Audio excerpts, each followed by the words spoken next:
I hope everybody's getting ready for an amazing term coming up, especially as we continue to expand our online offerings and adding additional programs in business and healthcare full distance. As we make this transition, I know a lot of us have taught online before or worked with students in online environments, but I wanted to, touch back on some very basic aspects of distance ed in here, grounding us in one of the key priorities in distance education is intentional and consistent student engagement. Everything that we've learned about distance education through research and our own experience really informs us that engagement is one of the strongest drivers of student success, persistence, and overall satisfaction. So we want to make sure we're doing our part to help students feel safe to engage with us. And so one thing that we're asking you to do is to hold open virtual drop-in hours at the beginning of the term. In this case, for this term, as we start this out, this is for anybody who has an online class. So that's mostly everybody. And we do want you to have a minimum of 3 hours throughout the week for the first 2 weeks of the term. If you haven't already, in the email that this is attached to, there should be a link to a spreadsheet. If you can please add your hours into that spreadsheet so that we all know when you'll be available. This is important so that we can share this information with admissions, advising, and some of the other teams that deal with students who kind of ask some of these questions that we're hoping you'll be able to answer. And so for these virtual drop-in hours, I want to emphasize again the word intentional. These aren't just meant to be traditional office hours where you kind of sit there, answer questions, and provide a handout or general information on the course. This is an opportunity for you to help your students feel supported by you. This way they know they're taking your class online. They're not taking an online class.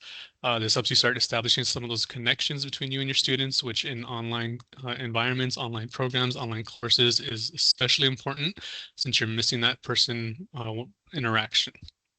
And this helps the students increase their overall confidence as they start the course because now they know that there's support available for them if they need it, even if they are not using it in this first couple weeks.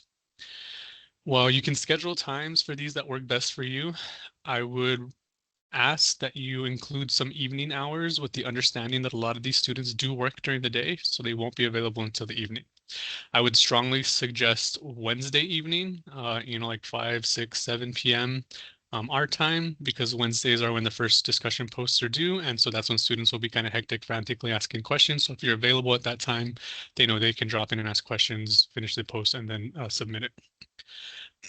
Please also host these alls in Microsoft Teams. That way you can take advantage of the analytics and tracking on Teams. You can export an attendance log so we can see when you're available and when the students who do show up are there. And so this way you have it fully scheduled and use that time even if the students don't show up. If you do have students that show up, I ask that you please also kind of track the questions that they are asking and send those to us.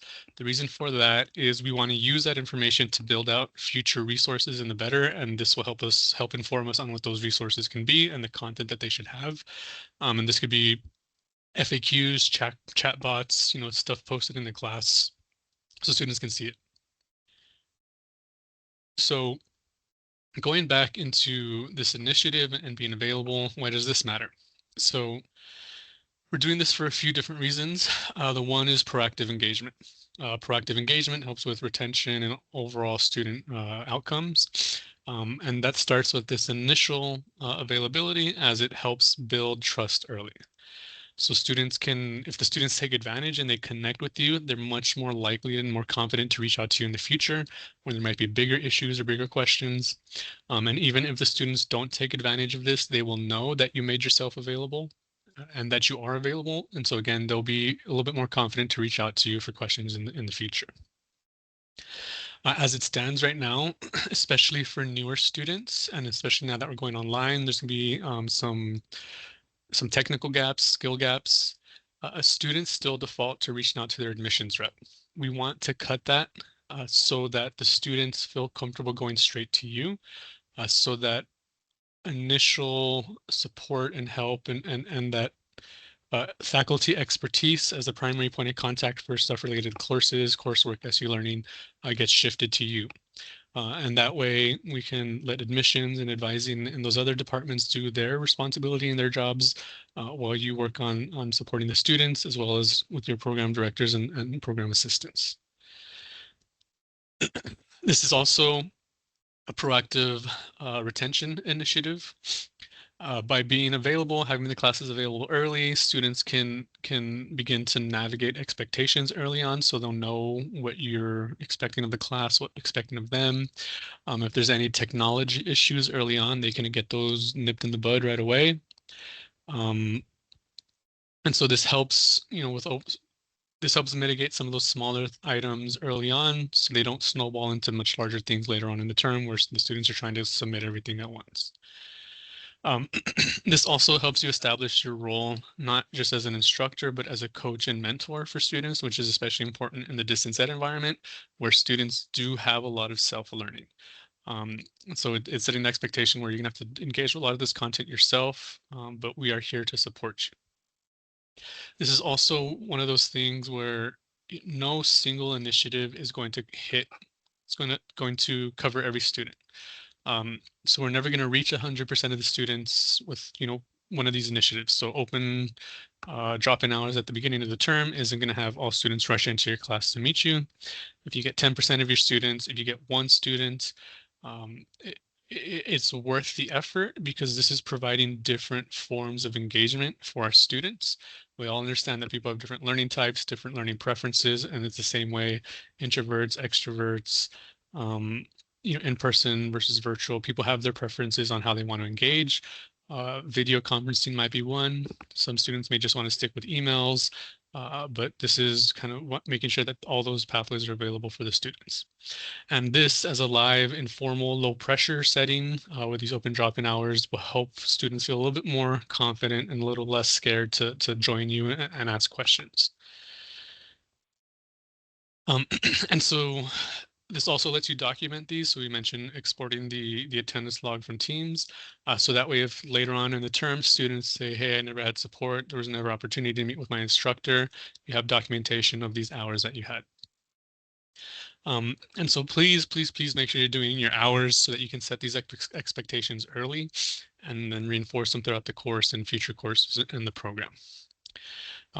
So yes, it's 3 hours for the first 2 weeks. It's not a whole lot, but it's likely that students will not attend for some of your sessions, and that's okay. Again, we have working students.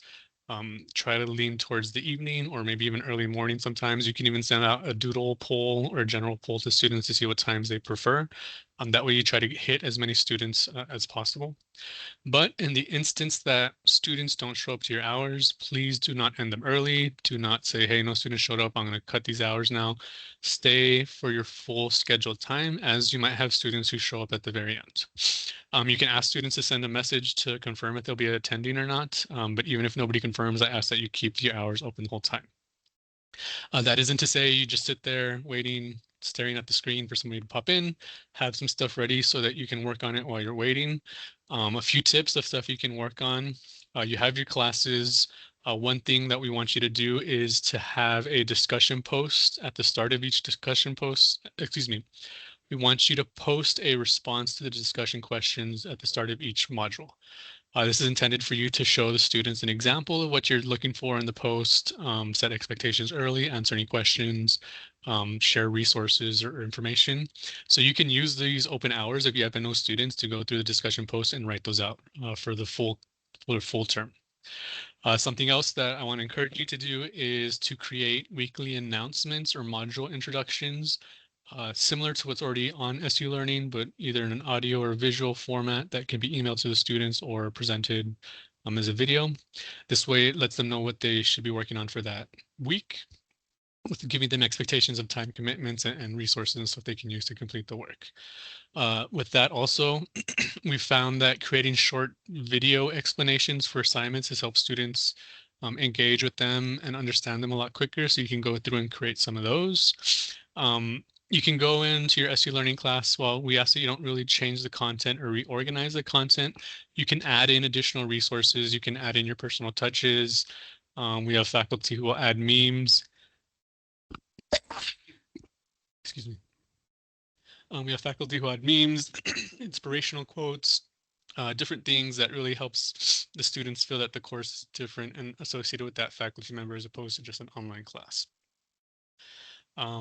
Review the course content in general. We had this recent training with Dr. Segura on accessibility.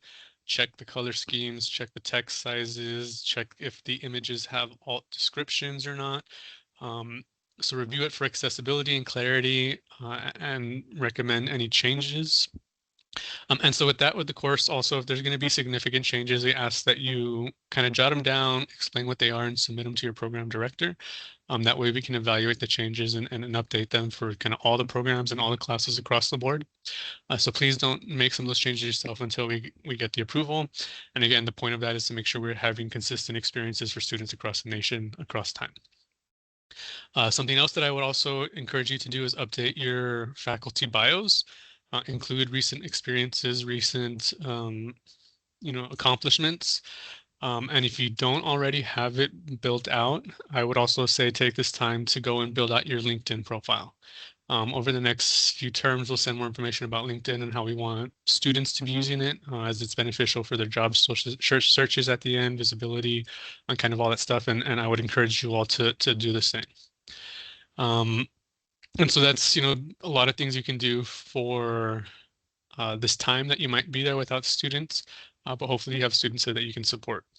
If you have other things that you can work on during that time, please feel free to do so. Just that way you're using that time and you're not just kind of sitting there waiting for students. So thank you again for getting ready for some of these changes and looking forward to some of these additional changes and initiatives. And again, these drop-in hours are a form of engagement opportunity for students. We can't force the students to engage with us. It's going to be up to the students to be engaged. But what we absolutely are responsible for is making sure that those engagement opportunities are available, they're visible to students, and they're meaningful, so that students know that we are here to support them. Your presence in those first 2 weeks, for the full course, obviously, but especially that first week, those first 2 weeks, is going to set the tone for the course overall. And that can help, establish positive overall experience for the students in the university. So please make sure you're present, you're consistent, and you're purposeful with these engagements. So thank you again for your trust in all this and riding with us on the shift to distance ed for a lot of these programs. We want to make sure we're continuing to provide high quality education for students, not just here in El Paso, but nationwide now. Don't hesitate to reach out if you have any questions. Thank you.